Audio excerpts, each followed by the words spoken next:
Receptov na hovädzí stroganov je veľmi veľa. Každý si ho pripravuje podľa svojej chute. Do toho nášho sme použili šampiňóny, uhorky aj kyslú smotanu. Vyskúšajte ho.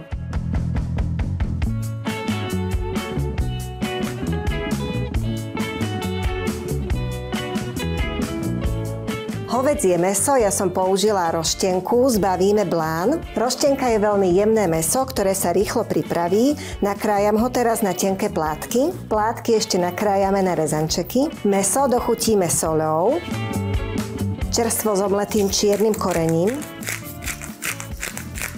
Pridáme hladkú múku a dôkladne premiešame. Na panvici rozpálime maslo. Na rozpálenom masle opečieme z prúdka nakrájané mäso. Mäso rýchlo opečieme najprv z jednej strany a potom aj z druhej. Orestované mäso vyberieme z panvice.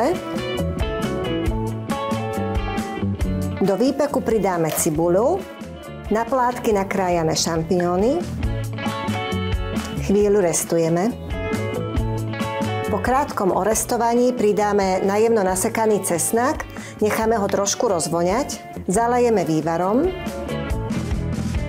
pridáme horčicu, uhorky, premiešame a pár minút povaríme. Panvicu odstavíme z ohňa, pridáme smotanu, premiešame, nakoniec pridáme mäso a prehrejeme ho v omáčke. Hotové mäso naservírujeme na tanier. Môžeme ešte posypať nasekanou petržlenovou vňaťou.